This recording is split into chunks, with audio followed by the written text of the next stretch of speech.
Awesome.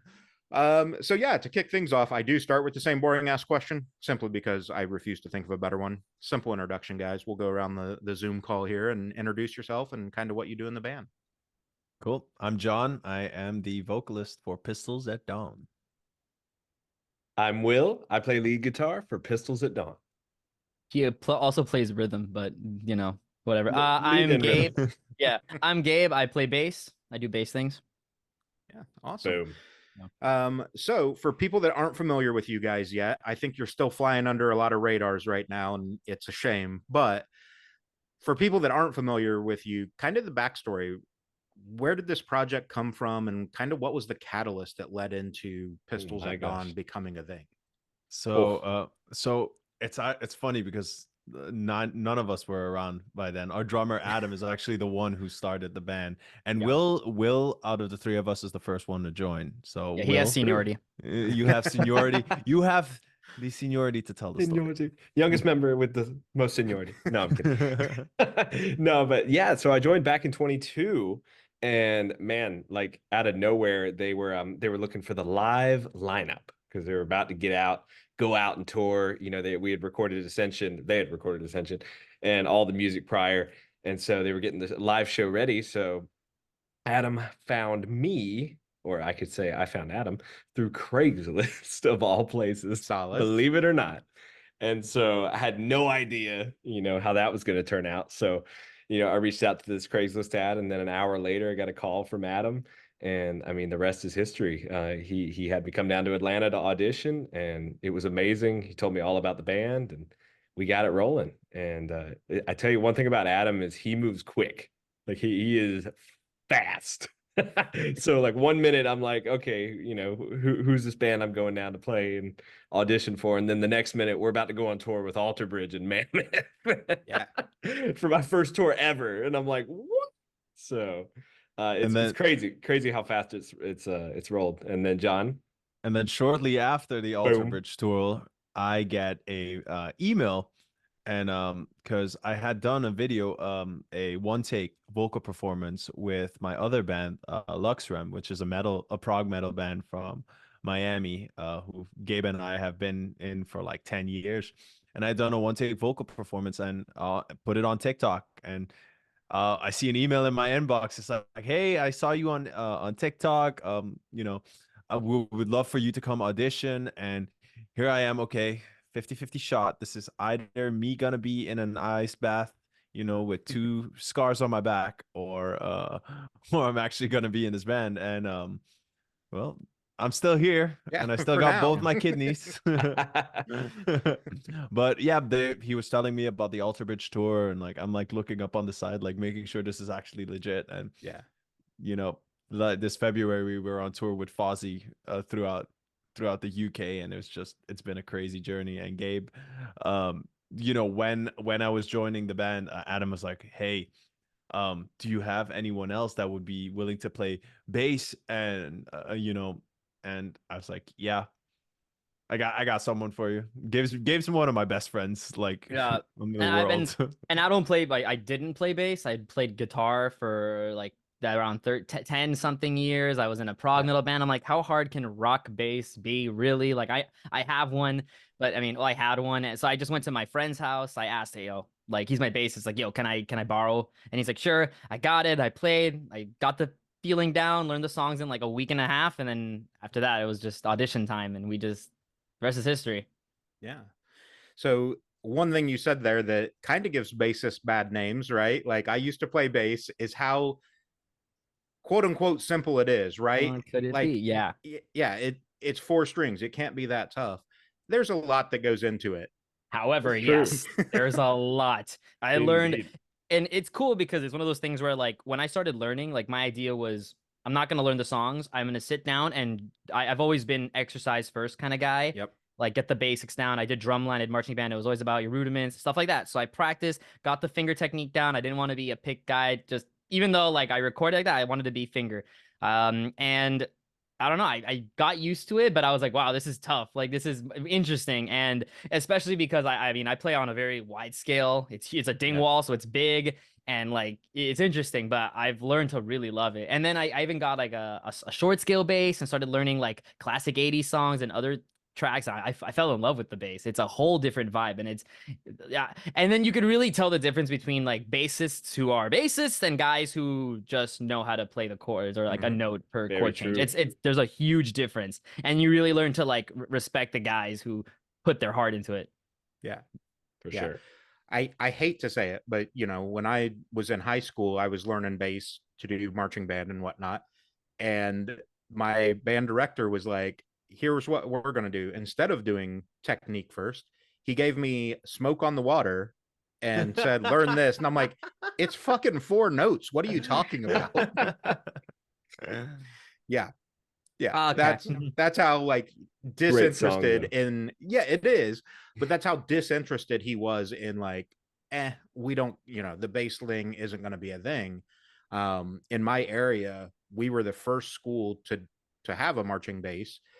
And then now, like Amazing. at state competitions, it's always a band that has a marching bass with it that wins. And I'm like, yeah, thank you. Like fucking put some Boom. respect on it. Absolutely. Dude, it's such a necessary instrument to anything. Like if it there is is. no low end, you notice it. And like a lot of like more lately, a lot of like the crossover country artists like Hardy and stuff like that. Mhm. That's the thing I'm missing the low end in their music. I love the songs, I love the writing, I love the music. I'm like listening here and I'm like, where's the low end? Like give me some of that bass. Like Like, that earth-shattering rumble. Yeah. And you don't have to go overboard with it though. It just Mm. has to be prominent enough that you can go, okay, I can follow it. Yeah. And the problem is, to your point, Jonathan, like most even a lot of pop music right now, like that bass line that you can just follow does not exist. Yeah, it's mostly like subs and stuff like that, or just minimal. It's either or. It's nothing in Yeah. between. And that's actually it's funny because the other day I was like listening to a lot of like Y2K era stuff, like pop, and I was Mhm. listening to like again we had a ride earlier, me and John. There was like I Want It That Way, and I was listening to like Toxic by Britney Spears, and I'm like, Yeah. what the? There was some magic going on, and I mean you see it from like the '80s to then. There was a Right. lot of the instrumentation was just different. It's so cool. Yeah. For you two that did the prog metal thing, talk about that transition into kind of, for lack of a better term, broad strokes, a more traditional rock scene, because prog is much, much different. Prog rock, So I guess, but still. yeah. So I think for John, like it was obviously like having to be like instead of more like I don't know how to explain it, like I'm able to artistic groove and more. I'm definitely groove. able to groove more to like the rock music because like when Yeah. you start playing things in 7 and in like 5, it's you have to kind of like keep the time in your head. You have to Right. do it, and it's not really something you can It's vibe not to as sexy. much. It's not as sexy. It's more It's on the technical. intellectual. It's technical. It's intellectual. It's like musicians can really appreciate it, Right. but like with this, it's kind of crazy to see how much, I wouldn't say easier it is, but how much more mainstream it is, how much more people instantly gravitate towards it. With the other ones, it's very neat. With the other, it's very niche, and with Mhm. this one, and both we were able to create something that we're proud of with both, but this is just like this is the Yeah. one. This is the one that's taken off. One of the things I noticed was like, okay, so when we first came in, we played a lot of the Ascension songs, and that's just like hard rock, we're playing, no big deal. It would just felt like easier to groove. I mean, we've been listening to rock our whole lives, who hasn't? So headbanging, just tough guying it, having Yeah. a groove, whatever the hell, was easy. Now we're noticing these new songs that we're writing, like Not Sorry is just the start. We have some songs that you push a little harder, that pull back. There's some songs that I only play bass in the chorus. Everything else has like really like spaced out and minimal, and it's how to groove to those songs that we found interesting. It's not like hard per se. It's just how to find your confidence and your sexiness and all of it. It's different. And that's what's been fun. Yeah, it's finding value in that space. And I think that's again another musician's kind of knowledge thing, right? Like, okay, there's I don't want to say a dead space because there's things happening, but there's kind of this area where there's a lot of room that you can move around or do, you know, some sort of emotional fill. But if you don't recognize what it is and have the confidence to do it, it's just kind of dead air, and you're like, okay, Mhm. the bassist dropped out for Yeah. 30 seconds there. What happened? I don't Yeah. get it. Yeah. And- For example, like I just want to talk about, there's this one song we have that we play, it's unreleased, and I think it's called Monster. We just play around, and I don't play till the chorus, and sometimes I could just stand there and stare at the Typical sky. bassist pose. Yeah. Yeah. But like I know the lyrics, and sometimes I like to hype man John, and I'll just repeat some lyrics behind him, or I'll just like look at people and I'll just say the lyrics in their face. And if you don't have the confidence to love your own music and to dance on stage a little bit and entertain, then you're just gonna look. I mean, the performance element is part of it. We all have Yeah. to perform. We all have to lay it out there, like when we're on stage, because otherwise, like it just becomes boring. We've seen artists like that, where it's only the singer that like moves, and even when he moves, it's a little bit, it's not captivating. It's like there's a lack of energy, and everyone notices it, the room notices it. You're out there, you're doing what you love, you're doing what you're meant to do. Like show the world what you're Yeah. doing. That's the Yeah. truth. Well, and I think that's a great segue into, I've photographed Fozzy before. Chris Jericho's an insane performer, whether we're talking wrestling or rock. What was it like seeing him and kind of being able to take notes and sit under that tree, if you will, to learn It like was this is how to be a showman? so much fun. Like honestly, just the most fun thing. Like getting to see him go out there and just to channel his inner WWE wrestler Yeah. on the stage was really cool to see. Like, and because it's completely different than the Yeah. way he embodies it, when he's wrestling. But no, those guys were absolutely killer. Incredible musicians, incredibly professional, and a joy to be around for sure. High energy, you get the same performance every night. This is like, Yeah, it's they were their bread and consistent. butter. They're Yeah. Oh yeah. consistent. Rich Ward's shuffling while he's playing guitar. Them Billy with the guitar raises and everything. Yeah. It's just crazy. And consistent performances all every night.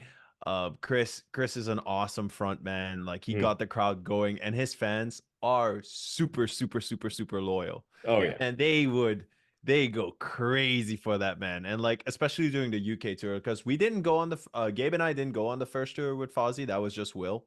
But I mean, from what I gather, it's the same. It was the same Oh in yeah. the US tour as it was in the UK tour, and people just they love him. They show up for him. He sprays them with CO2 and like gas and everything. He flings his beer on them when the show starts. It's like it's His a leather performance from jackets, start to man. the leather jackets.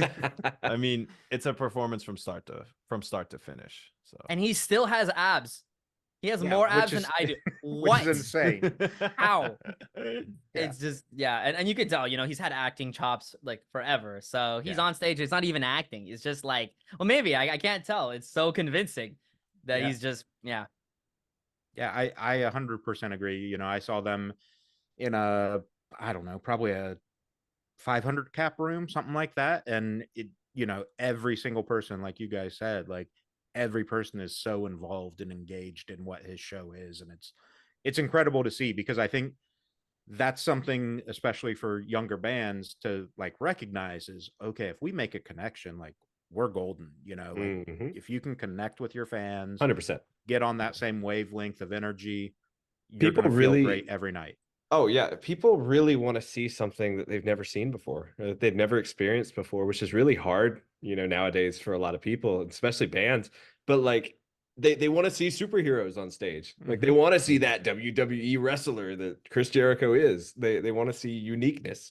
Yeah. And It's funny because it's like that thing you said. It's like you have to give them what they don't want, but what they do want. Like they don't Yeah. know what they want, but they Right. want it, and you have to But give they them want that. it. It's weird, and Yeah. they do a great. Like one of the things I love they did on the tour was Chris Ward's a big anime fan, so all of their visuals backstage, they have these TVs hooked up, and all of it's synced up to like classic 80s anime, some like newer stuff too from like 2015s and stuff. So it's there's like obviously Akira, there's Yeah. like to everything. the It's Spade like Stay. There's a ton of stuff, and I asked Rich, and he's just like, I like it, and I'm like, that's awesome. Like they could have put any, and I mean, not they could have put any tough guy metal vibe or rode the wave of like WWE kind of stuff, but no, they're just like anime backgrounds. That's cool, and like you would Cool. never think like Y2J, 80s anime, Right. and like no, you'd never, but it was awesome.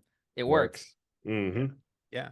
Well, and I think too, like you guys just said, like people don't know what they want until they see it, and then they're like, oh, I want that, I want more Yeah, of that, that's and it.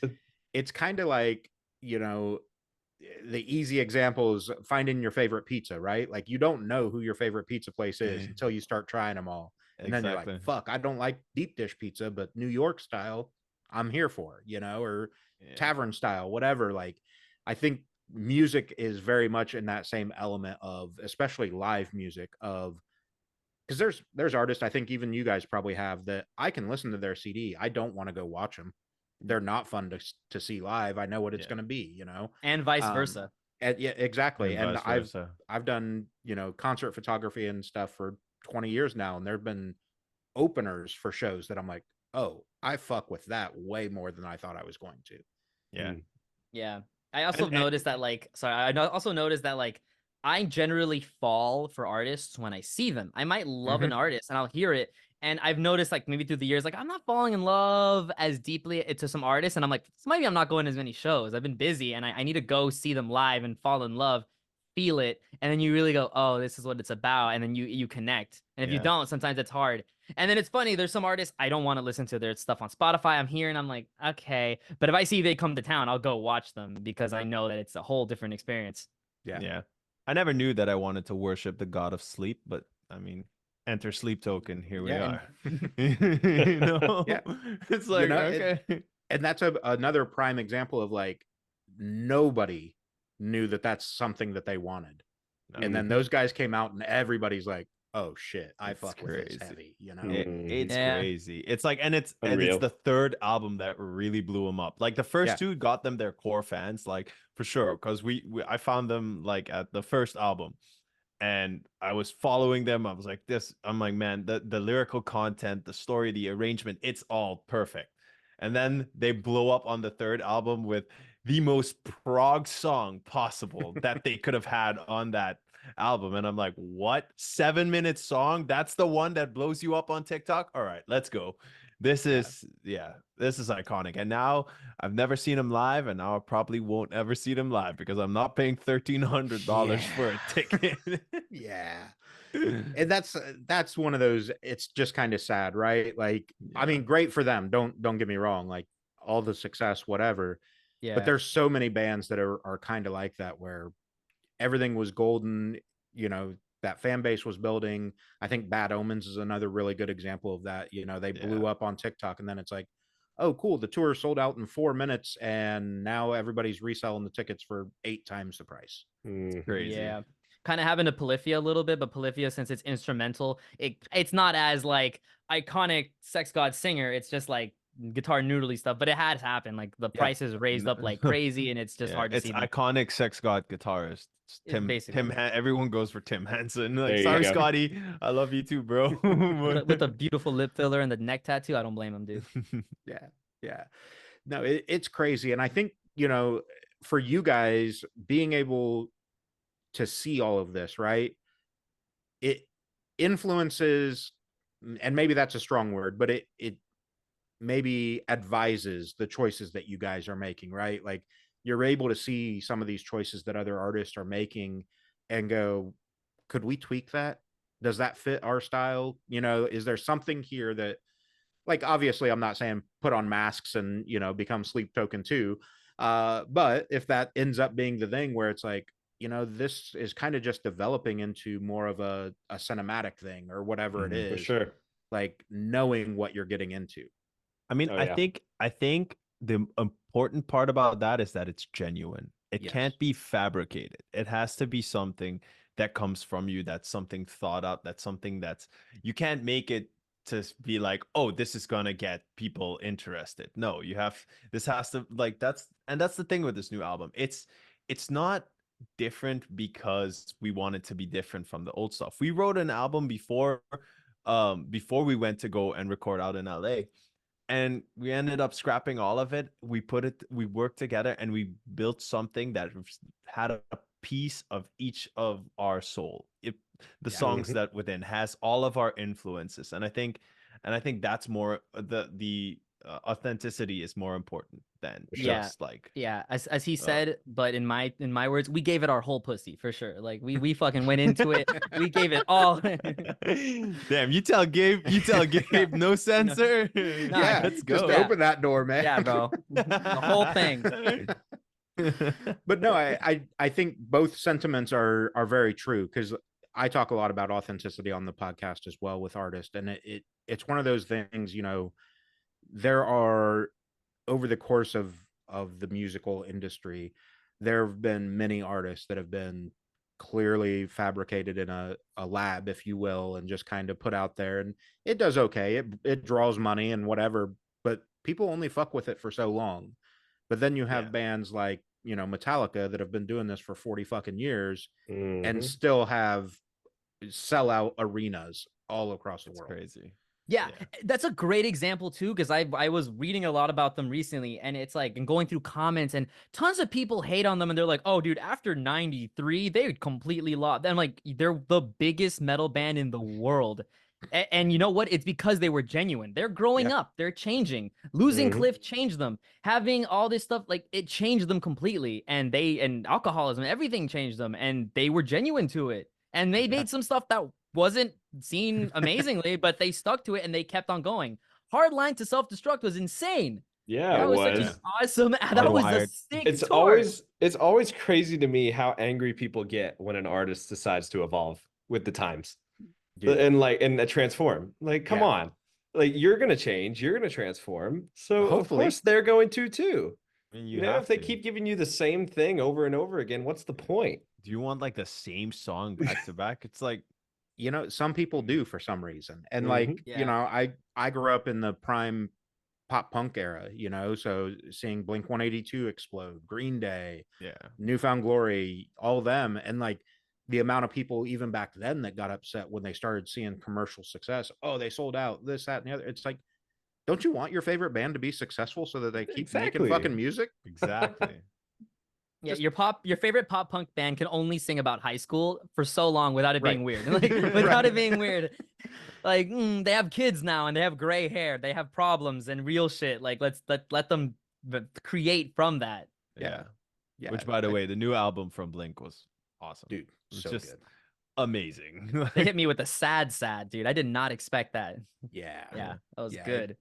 It was one of those, you kind of went into it reserved. No hate to Matt Skiba. I mean, he's an amazing songwriter and everything too, but he's not Tom, right? No. And having Tom back and then that album dropping, it was like, oh fuck. Like, Yeah. y'all went straight for the heart on this. Them apologizing to each other in like a song that's just like, what? Yeah, bro. Ugh. Like, I didn't know we were crying in the club today, guys. Damn, thank you.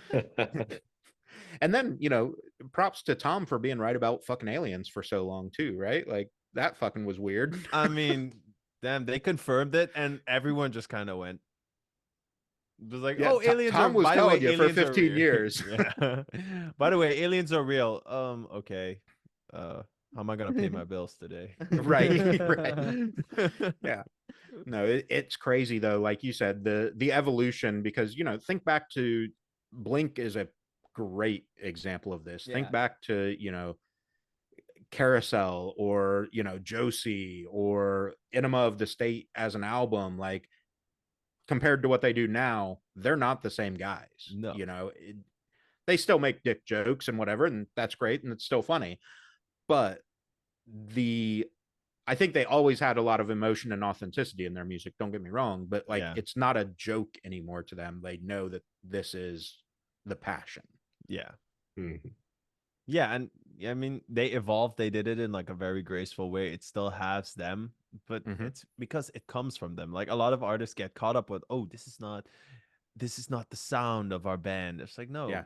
as long as it comes from you, it's the sound of your band. It's like, Exactly. as long as it comes from a place of, man, I wrote this. I think this is badass. I want to put this out there. It's gonna be cool. Like Gabe's favorite artist, Porter, he super EDM guy, just Yep. released like a pop punk album, and Yep. it's freaking awesome. Yeah, Like, went from like everyone's hating. He went from hardcore bass style, ultra 2012 electronics thing to like emotional, and then he did it to like very synthy and poppy, and then he switched now and he's just an acoustic guitar and he's singing, and everyone wants to be like, "What, are you gonna do old stuff still too?" And he's like, "Dude, that stuff exists."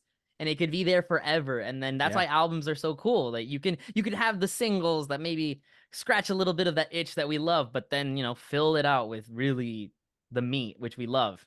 yeah. Which is what a format we miss nowadays. Sometimes the whole like album structure thing isn't as big anymore. I miss it. Yeah. And that's something I was going to segue into as well is, you talked about having a whole album written, then you go out to record and you end up scrapping that. Talk a little bit about that mentality of, because that's a leap of faith, right? To go, hey, 100%. fuck everything we just did. Like, let's start fresh and go. What was that like for you? Man, going into LA to record that album, I mean, we went in just like whatever happens, happens. Like we have all these songs that we've worked on and that we love, that we really enjoyed. Bro, But that we're we like, practiced. yeah, We practiced them for a tour that we didn't do. We were knew ready. Them, like, yeah. Like ready. We're like, this is really good. Like, this is great. And we're gonna make it awesome.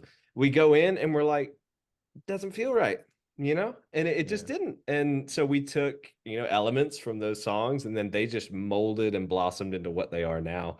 And to say that we are excited about those songs, like Not Sorry is just the tip of the iceberg. Like we are so excited for people to hear the rest of these songs. It was great. I like the songs that we wrote on that album that had the old Pistols at Dawn in mind. That had the old sound, very like post grunge type sound in mind. And once we were able to make it like something that's like just from the ground up, a rebirth of sorts, like with us, I mean, and I think a little bit is like, okay, there was this band. We came in, all of us. It wasn't our band, and it was Adam's, and we were coming in thinking like, go right, and we wrote what we thought was appropriate. And then he comes in saying, I want to be the biggest band in the world. I want to be the biggest band in the world. And I mean, props. Like, who says that? That's some of that anime claim, stuff where that's like anime shit where someone's like, I'm gonna be #1 this, and everyone goes ha ha ha. But he says it and he'll mean it and he'll work towards it, and he doesn't waste time. And we thought, okay, well, these songs aren't the style of the biggest bands in the world. What is? And that's what we like went for. Yeah, well, and I think that's something that gets lost to a lot of, for lack of a better term, casual fans of music too, is when member changes happen. Like, okay, now I'm basically playing karaoke, right? Like, we're in a jam band and singing karaoke. These aren't my words, my feelings. Right. So to take that mentality and go, cool, fuck it, let's make it ours and let's make it as big as possible. It also speaks to the confidence that you have in the project. Yeah, absolutely. It definitely took off in a completely different direction that not even us could have predicted. It was really kind of going back to what we were talking about of like how all of our influences kind of steer the direction. And that really was what happened. And I mean, within 2 weeks to go from none of that to this new album, like it punched all of us in the face. We're like, what? Yeah, we would literally be like looking over every once in a while, like, Adam, like, does this fly for you, bro? Like, I'm loving this. Does this fly for you? At one point, I'm sitting there like, you should add like a bass droppy thing, and then we could add like a synth. And I'm EDM guy, so I start adding production. I love that stuff. Like, bring me his new album. People are like, overproduced. I'm like, you're wrong. It's perfect. It's insane. And we start adding all these things, and I'm looking at Adam like, is this what you want? Is this cool? And he's just like, this song's awesome. And I'm like, okay. Like, we got the okay to really just like, now we feel like we can do anything. Yeah. Any idea we bring forth, we got it. It's like something that's, like I said, has a piece of all of us in there. And it's just, you see it when we perform it live. You hear it. It's like, it's to the point where we just did a show in South Carolina and we looked at each other and we're just like, damn, the old songs, like, it almost feels like it doesn't feel the same anymore. So to the point where we made the decision from henceforth, we're playing the new songs only. So I mean, we have a show coming up in Atlanta. It's gonna be all new songs, a showcase of that. We just announced our tour with Des Rocks going to Europe and the UK. I think honestly that we couldn't have asked for a better artist to go on tour with, because it fits that vibe of like the modernism, like within our new tracks, mixed with that rock element and that classic rock. So man, we're super excited. We're super stoked for all It'll be a of that. great time. I'm gonna so eat excited all to of see Europe. I'm gonna eat the entirety of it. It's fairly small. I mean, by correlation to America anyway, you could probably Yep. hit it. Yeah. Oh, dude. Yeah. Oh, for sure. They're portions, dude. It's crazy. I'm Dude, just gonna feed you dirt from Hello? every stop. Yeah, you want to eat all of Europe, right? Fertile. At least a spoonful from every fucking stop. There you go. There's your next TikTok series, by the way. Feel free to take that on. He'll do it. He'll do it too. He will. Like if I bet him, he'll do it. Like he drank water from my boot after the music video shoot. Thanks, guys. He did. Yeah, $5 is $5, and content is forever. So that's fair. That but sounds very Australian though, like doing the shoey type of The thing there. shoey, Yeah. yeah. yeah, I mean, literally on my profile, I always put like, I think it's like producer, guitarist, bassist, content man. Yeah. I am here to make. Let's do it. Hey, that's what you got to be, especially nowadays too. Right? Nowadays, Like, yeah. back in the 100%. day, you get, hopefully a record label deal or whatever. But if you could get on the radio back in the day, you were okay. Like things are gonna work out. Now it's, man, you have to be a TikTok star. You have to fucking figure out Instagram Reels. You have to know how to market on Spotify, which is a whole weird fucking thing too. And it's like, what do we do? Who do we? Dude, Somebody help me, Yeah. I'm pretty sure we all have subscriptions to phone editing apps and Yeah. like editing, Oh, yeah. photo editing and video editing, just like on our Yeah. phones. I'm like, well, I'm doing this everywhere You just now. gotta you just gotta get good at it. The way all Yeah. the music came together is the same way all of our content comes together. We just throw all of our elements into it. All Yeah, of sure. our Boom. There you go. And it's kind of funny because when the three of us are together, like we kind of get pretty chaotic. So like when we're on tour together, the content gets pretty chaotic. Gets electric. It's a little more controlled when we're just like by ourselves. It's like, oh, one of us will post a cover, one of us will play guitar. Like when we're together, it's just like weird noises, us running after each other, slapping each other in the face. It's all And it's fair. interesting because we're not like the idea of like what a band is on tour. We're very, we sleep at a good time. We try, but like, we don't drink, we don't party. We are very much mission in mind. We try to eat healthy. I mean, we all make sure we work out and do our cardio like all the time to make sure that we're the best we can be on the tour every day. So Mhm. it's funny. We're just goofballs, but we're like goofballs that are also good boys. It's weird. Having fun. Yeah. Yeah, there's nothing wrong with some good old fashioned tomfoolery and fun that way, like you got to have. And I think though, like that's becoming more of a thing, like you said, like trying to eat healthy on tour, because I think a lot of artists are starting to realize like the rock star life is cool, it's fun, whatever, but there's a whole shitload of dead rock stars, and Yeah. way before they should have been. So why put ourselves through that? We can go have fun, even if you do drink, like being smart and responsible about it, stuff like that. And like I think the thing now though is, because of social media and content and all of that, like there's almost a microscope on everybody too. So it's like, well, how crazy can I be? Because somebody's recording this somewhere. Oh yeah. Pretty For much. sure. Yeah. There's always that looming thought behind your head. It's like, damn, it's how am I behaving? How's someone seeing? And then other times it's like, hey, no, this is just me. But Yeah. it's just, yeah. And It's I a mean, little if you're a scary good, too. it's scary, but if you're a good person, I don't think you have anything to True, worry about, but too. I think I have a good heart. I was raised by, like I'm not really religious, but I went to Catholic school my whole life. We were told to be good and all that stuff, but I was raised on Adult Swim. So sometimes I got to tell these guys, like, is this joke? Like, is this fly? I've been raised on some questionable comedy my entire life. And sometimes I just can't help it. Yeah. So It's funny you bring that up. I just was having a conversation today with some friends about like old school cartoons that just like, they wouldn't exist today. Like if Ren they and were Stimpy. No. exactly none. Ren and Stimpy, Rocco's Modern Life, fucking like there's so many that if it was today that they were trying to start it, it's just not gonna fucking happen. Not at all. Crazy. Even like regular shows like The Office is a legendary show. Everyone loves it. That Yeah. would never fly. Yeah. No, it would have got canceled on like whatever it is, the third or fourth episode when Michael kisses Oscar because he proves that he's not like scared of gays or whatever. And it's like, Yeah, okay, canceled, well, dude. that we're done. Like we've shot ourselves in the foot here. But no, I think it's kind of cool too because it's that blend of generations where like we can push the envelope, but we also know when we need to be respectful or like tone it back a little bit. Which I'm not mad at either. I think that's like completely fair. Like if we're mad at like that we can't punch down at everyone and make jokes, then like you should look inward, dude. Like right. Yeah. I run a mental health podcast as well, and I've talked about bullying and stuff, and I have nieces and nephews that I've talked to about it, and I'm like, look, if you're getting bullied, as someone that got bullied myself growing up, like it almost never has anything to do with you and everything to do with the person that's bullying you. 100%. 100%. Like as Mhm. like I don't know if Will got bullied, but I know Gabe and I got bullied like in high school. with this voice and my stature, of course, dude. It was, bro. it was Like, yeah, we're nerds. Like, I'm sorry, we're music nerds, we're anime nerds, we're everything. So it's bound to happen. And like, I mean, yeah, you look back at it now and you look at where they are in their lives right now, and it's like, oh shit, I almost feel bad for you, Mm-hmm.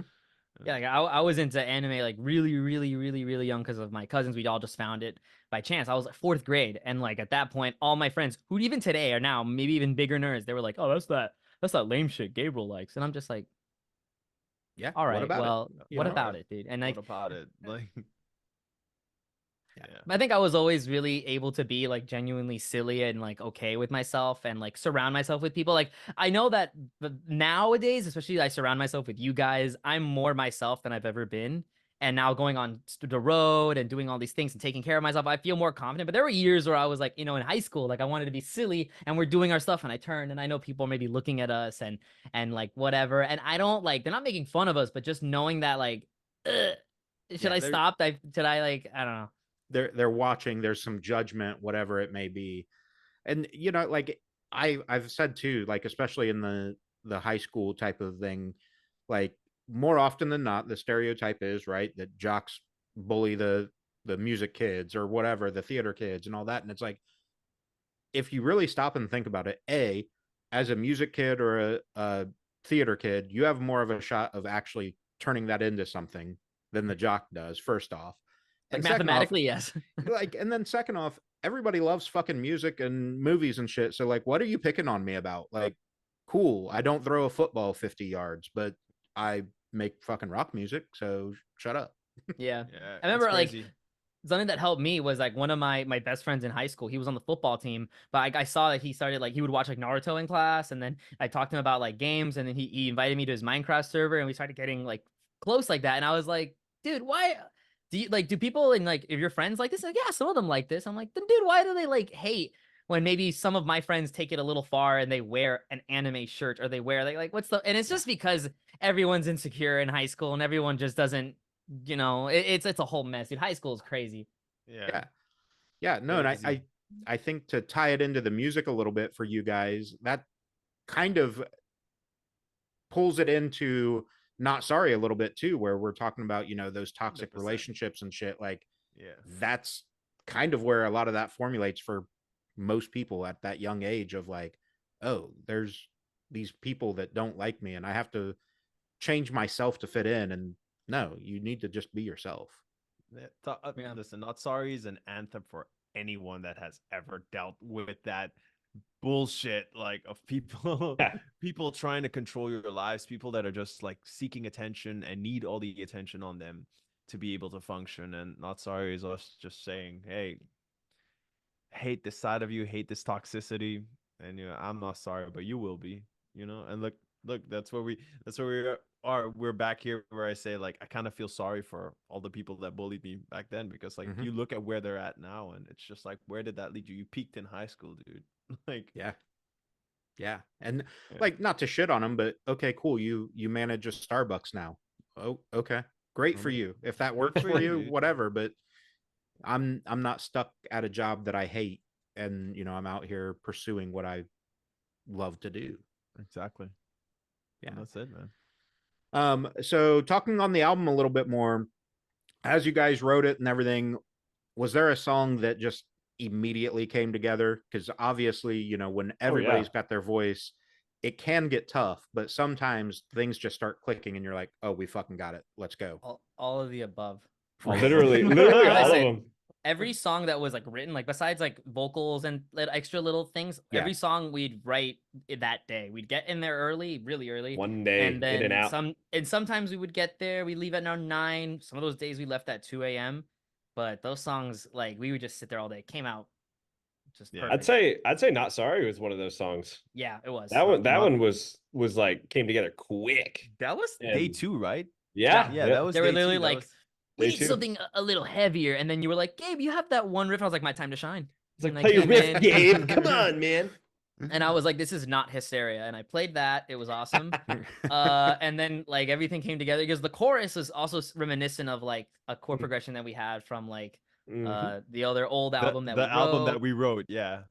That's like we would definitely take elements and be like, oh wait, this works perfectly. And Yeah. it'd be funny when we're listening to the loop and we're like in the studio trying to think of lyrics and things, and Will just turns to me and goes, oh my god, Gabe, look. Oh my god, dude, it fits. Oh my god, it fits. And I'm It's like, the oh, same dude, thing. dude, shoot it, and we'd go for it, and Yeah. it was just like that, yeah. Yeah. Absolutely.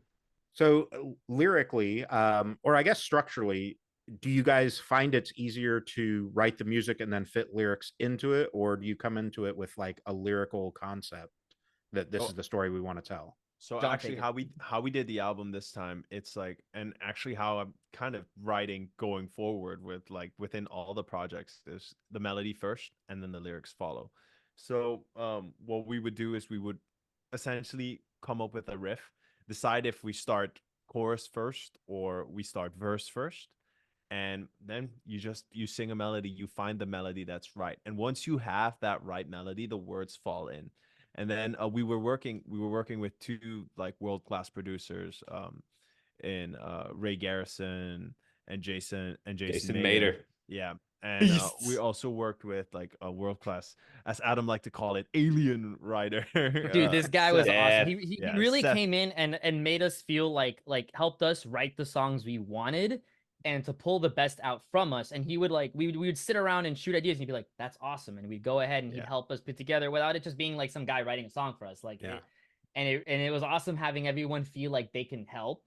They can Mhm. come in and they can give their piece, but and then we can do it. It felt like a really great group effort, and they really, I don't know. For sure. Yeah, and I love you, it would Seth. start. Yeah, Seth Rieger, that's the writer that worked with us, and you know we come up with the melody, and then we would tell a story, and then we would all share stories about you know Yeah. the direction or the feeling, Like a that the deep song dive is, into Yeah. each topic. into each topic. And like all of us of course have stories of like toxic exes or relationships that haven't worked out, and people that really just like ruin stuff for us, and like you're done with them.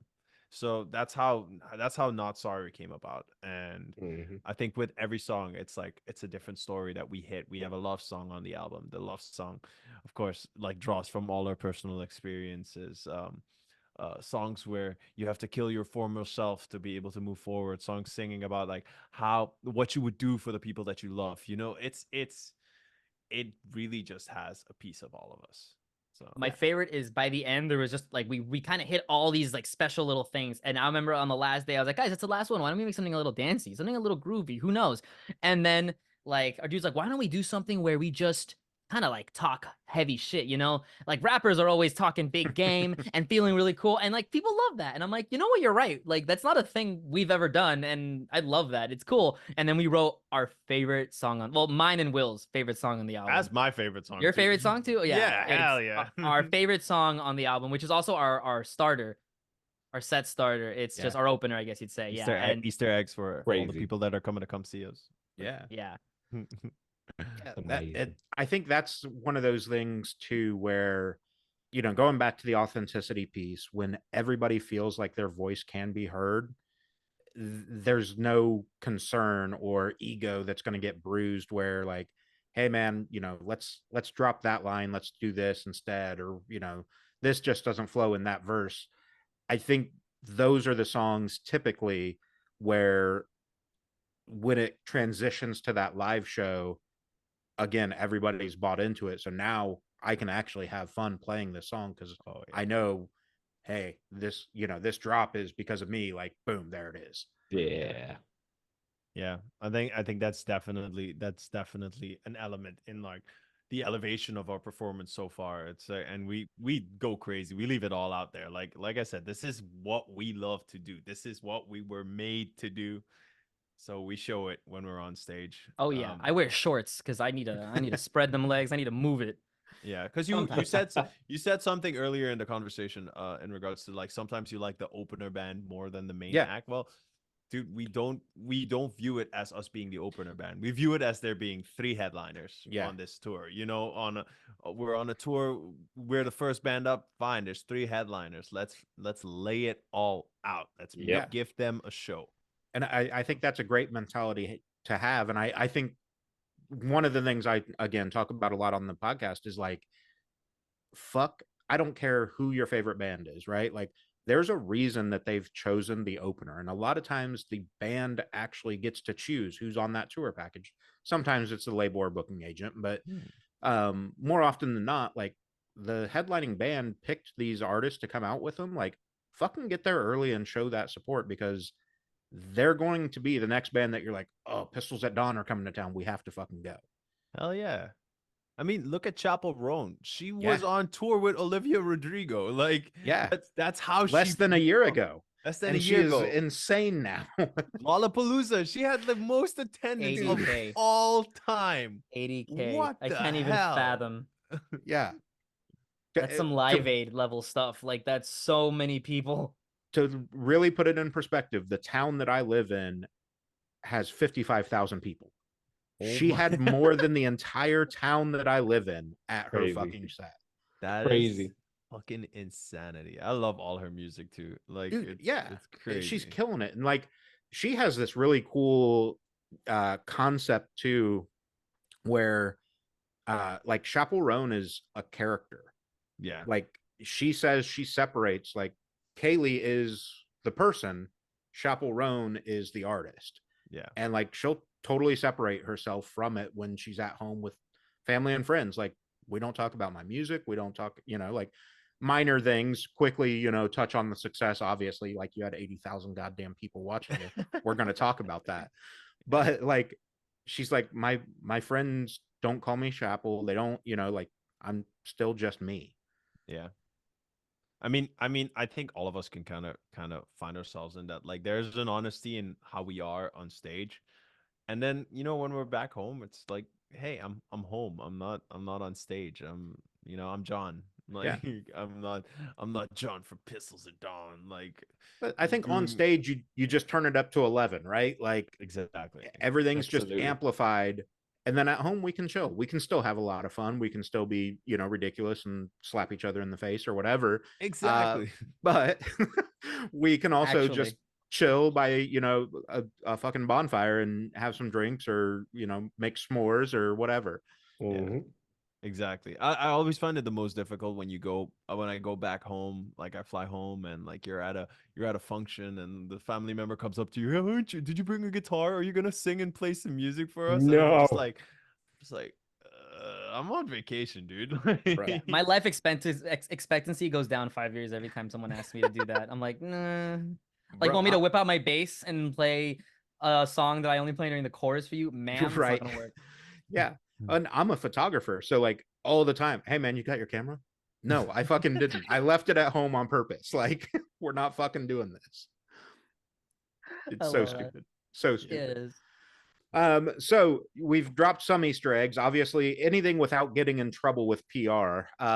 What can fans expect if they come out to the show in Atlanta for you guys, as far as, The best show ever. Yeah. Well, The best may be, goddamn right? night of their lives. There you go. There you Just go. a lot of flow, a lot of just a lot of performance. It's gonna be Mhm. very cool, very interesting, and we've High spent a lot of energy. time like making sure that it sounds as best as it can. We all sing. The 3 of us sing. Adam hits those drums like it owes him money, and we made sure that all of our stems and everything sounds perfect, dude. It's out there. Will's got his solo at the beginning that he always wows everyone with. I might have a little something before Not Sorry to just ease it into the song, because we don't play that riff enough in the song and it needs to be shown off a little more. You know, Yeah. and John is a very, besides a capable singer, he started on guitar, so he does some things here and there to some Yeah. people. If you've seen us live in the Definitely, last few, Yeah. definitely lots of dynamic shifts as well. Yeah. It's going to take you Dynamic on shifts. twists and turns you did not see coming. And like we said, all new songs. Yep. It's if you wanna preview to what is to come in the next couple of months, the next year, definitely come to our show in Atlanta. Show up. sure. We are gonna have some gifts for the people that come. And this is gonna be a headline set, and like we said, best goddamn night of your lives. Yeah, and I think too, like, there's, at least for me, there's something that adds to the anticipation knowing that it's all new songs, most of them not released. Like, we're going to give you something that you've, like we said earlier, here's something you've never seen before, so Yep. come out and see if it's what you need. Yep. yeah. And then it's cool to build the anticipation. People go, "Oh, I've been hearing that song. I need to hear it. Yeah. I want it," and it just gets you hungry. And and Mhm. it's like, obviously, we wish we could just give it all away to everyone and everything, but that's not how it works. And it would be a detriment to our success to do that. Right. So we need to do Yeah. it the right way. But having these people support us, they must understand. We're growing. We're not some huge band, but we have, like, I think, a lot of potential. We have a lot of, like, good stuff going on. We just need to do it the right way. Yep. For Totally sure. agree. I'd agree. So as we transition to the end here, I refuse to think of better questions. So I bought this game called Hot Takes, and it's just like shitty opinions and stuff. And we'll see if you guys agree, disagree, want to expand on anything, whatever. Oh, let's go. Let's Let's go do it. with. I feel like after Gabe talked about Catholic school, this is a good one. Strict Uh-oh. parents make for wilder children. Hard agree. Yeah, Probably. in a Hard way, agree. yeah. In a way, yeah. Yeah. Yeah, it could happen. If it's not outward right immediately, it is behind closed doors. It is if you are way too strict with your child, they're gonna do this shit anyway. They're gonna try and figure it out for themselves anyway, and they're gonna just do it without telling you. I mean, like my parents were dead set on me. Like, my parents weren't the strictest. Like, they're very fair parents. Like, had a great Yeah. childhood, but hated tattoos. Never get tattoos, never get earrings, never get this, like that. I think I have 3 earrings on this side. I have an earring here. I got my whole arm. It's like, if you like something, you're gonna do it anyway. And not to say I did it to rebel, Right. but I loved it. I did it anyway.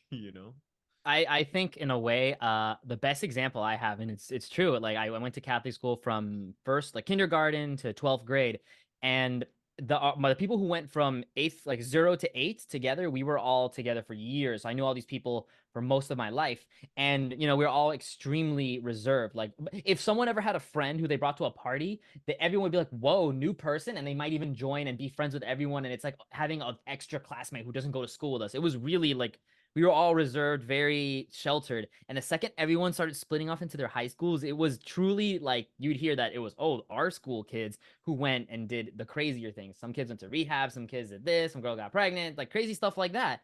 And it's just like, were we so, like, reserved the second we had a little bit of freedom and all split out that we just go bananas? Everyone just went and did their own thing. Yeah. So I feel think like so.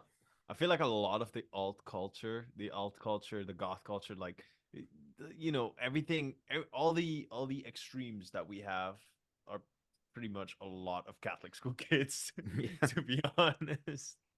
Yeah, I would agree with that.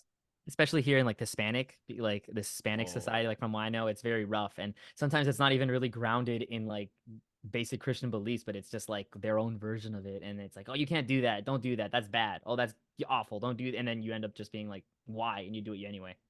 Yeah. What do you think, Will? You've been quiet about this. Yeah. Oh, nah, I'm just chilling. I'm just listening to you.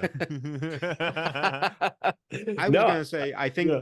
this is kind of what John was saying. Like, I think what it is if you're an overly strict parent, your child is less likely to tell you what's going on or what they're trying to, experiment with or whatever. And, like, they don't feel safe telling you. Mm. Yeah. And that, unfortunately, usually ends up in a very bad situation. Mhm. And I'm not saying like don't fucking have rules, but at the same Oh, time, of like course not. your kid should absolutely feel safe coming to you and be like, hey, even if it's like, hey, I think I want to try smoking. Like, okay, your first cigarette can be in front of me. When you throw up, and we move on. Like, Yeah. That's interesting. Yeah. Yeah, and And now I I think just about it. Like I know for sure, John, you know me. I have some sort of attention issues when it comes to thing. I always had a hard time with standardized tests and long study ADD boy. sessions. Like, yeah, ADD boy, it happens. And I always noticed that school was hard for me. And instead of like figuring out like ways to go about it, like I'd get in trouble for not having as grades as good as my friends. We were all the nerds. Why are they getting all straight A's and I'm struggling and I'm starting to do worse and worse as I get older?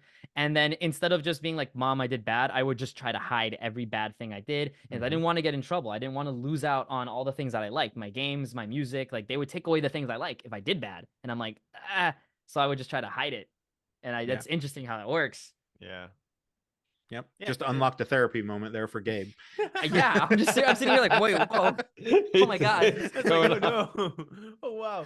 Yeah. And you know, they're parents. They gotta be parents. Like Right. they can't be your friend. They're your mom or your dad. Like they have to guide you. And you know, it has to be, like you said, it has to be a safe enough space for them to come to you. And even if they don't want you to do the thing that you want to do, like explanation.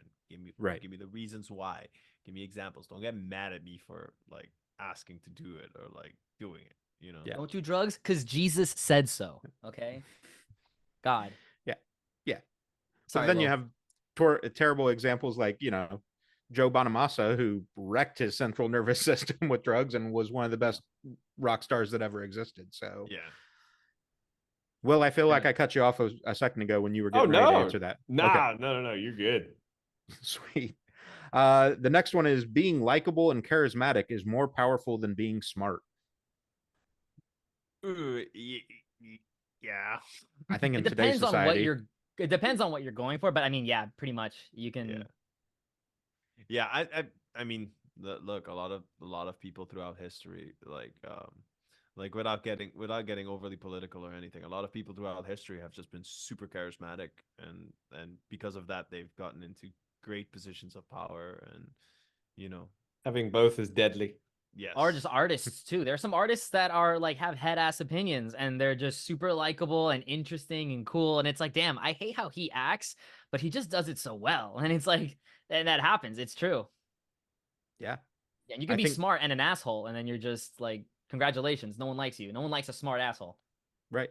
And I think, it goes into, again, at this point in time, like, I guess it kind of existed in like old Hollywood and whatnot too, with like Marilyn Monroe and whatnot. But I think now it's just so easy to pull up social media and, find somebody that's funny or pretty or whatever and be like, oh, well, that's my opinion too now. Like, because they were charismatic about how they presented it. 100%. Like look at like a lot of like dieting and like fitness Yeah. misinformation. It's like oh, you just gotta do crunches like this every day, and like you're gonna have a six pack because you burn all the fat in your stomach. Meanwhile, we Which is all not know true at all. because of No. science that you can't spot reduce fat, and Right. you know, you just Yeah. have to eat less calories. And that, but I mean, it's not the sexy, it's not the charismatic answer to any of this, but it is just fact, you know.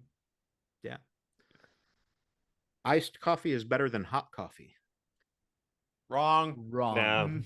No, wrong. Like, I'm not even a coffee drinker, but I'm I am a Colombian. and I'll- coffee addict. addicts over here.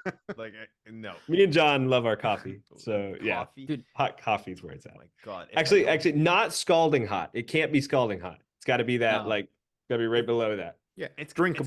It's gotta be Mhm. drinkable, but like Mhm. I like it a little bit hotter than like slightly hotter than drinkable, because then I like take my time with it, because otherwise I Yeah. just like Nah, know, John's just a masochist. He likes the pain. because you know how great whites like their eyes roll back and they turn Mhm. like and drink the whole thing. That's me. Plus, all the coffee shops, when you order iced coffee, they give you too much ice, so you have like no coffee. yeah, It's a scam. It's terrible. And then Yeah. people try to sell me on like, oh, it's more caffeinated. I'm like, that's not why I drink coffee. Like, I No. drink coffee because I like drinking coffee. I don't think iced coffee is any more caffeinated. I think it's just to make it more of a sugary, like it's an Mhm. easier drink, quote unquote, for people to handle. Yeah. And like, let's be real. Like, I mean, coffee helps. Like, if I had like the office work, and it does help to get you going. You need that caffeine, especially if you're not sleeping as good as you should. Because I mean, life is hard. We need to like not. We can't sometimes all sleep 8 hours a day. But like, do we really need that much extra caffeine? Is the coffee just not enough? Do you need a little more? Like at that point, Right. it's Yeah. Not to Sorry, mention, it just becomes sugar bombs at that point. It's just like milk and sugar. Where's the coffee? Like I'm not saying that people who drink black coffee are better than other people, but I drink my coffee black. I enjoy it more like that than Yeah. I don't drink coffee often, but I'm more of like the Americano style. Like Oh yeah. it's got to be, there's got to be just enough difference between straight black. But I think the thing is, for me, like you said just now, John, like the most iced coffees are just some sort of milky, sugary drink Mhm. with a shot of espresso. And it's like, okay, cool. That's not fucking coffee. No. Yeah. That's a drink. That's just a drink in the morning that you enjoy Agreed. drinking and you like Right. the taste. And you It's and diabetes. The good on you, dessert. good on you for drinking it. Like Yeah, I mean, it's if you cereal like milk, it, you like right? it. But Yeah, there you go. exactly. It's cereal milk.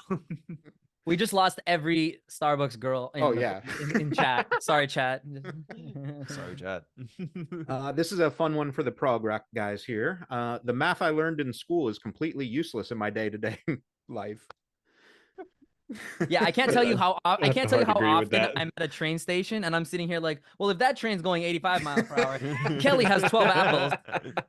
How fucked am I when I get home? Like, yeah, dude. I want and like they were always like, you won't have a calculator in your pocket all the time. Right. Oh, fun But fun I do. fact. Fun fact about me: I wanted to be an aerospace engineer before I wanted to do music full time. Oof. My senior year of high school, I took AP Calculus.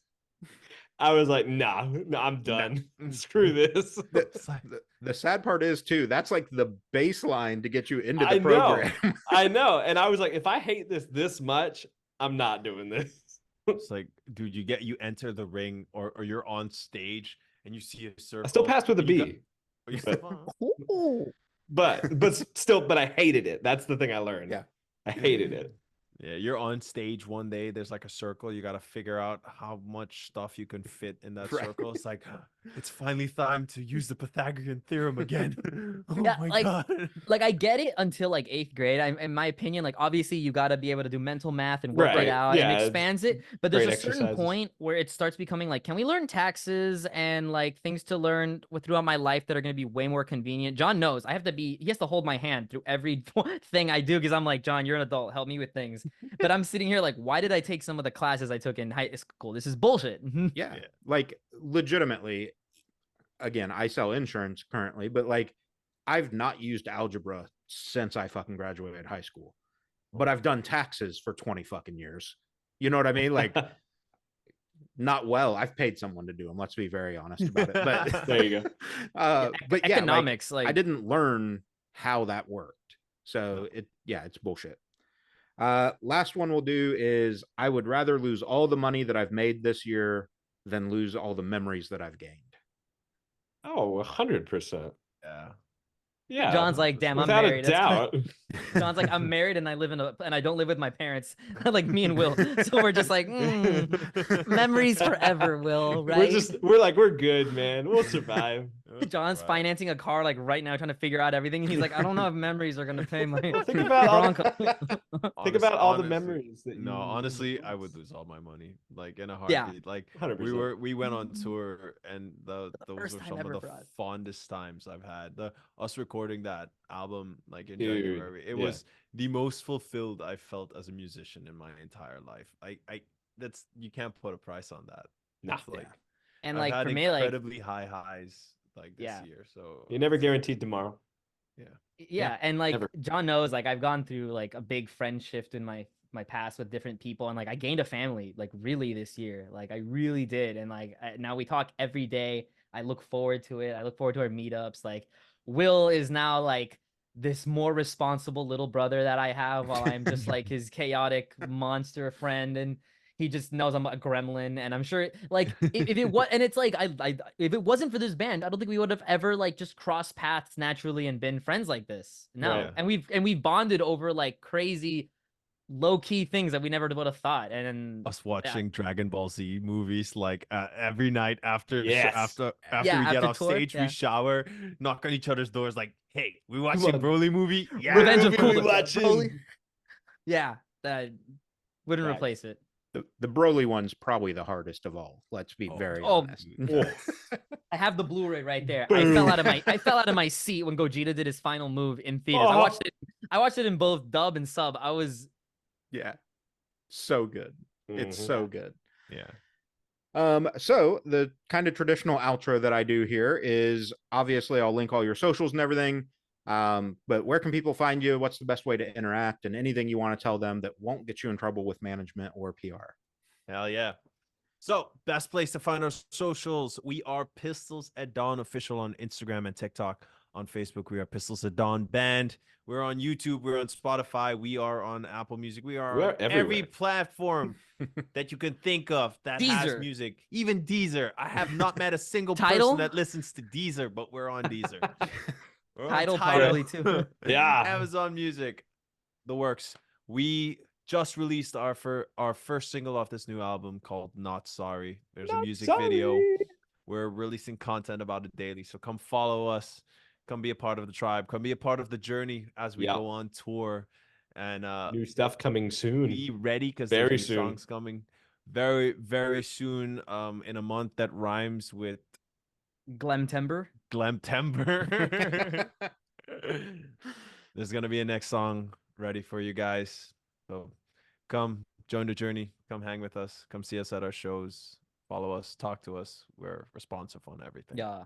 We love you all. Awesome. So looking at the calendar, this will go live on August 21st. So plenty of time for people to check it out, go out to the show. They're in Atlanta. Roughly how far out would the single be dropping after the episode so that we can push them that way too? We're So talking like a couple weeks ish. when's it come out? It comes out. The 21st. So This episode will come out the 21st. probably like 4 weeks. Okay. In the month, maybe. Yeah. Well, no, Okay. we'll Yeah. think about it. If we're, if we feel it, maybe if we want. Wink, wink. Might drop a song on a day. I don't know if I'm feeling cute. We'll see. That's fair.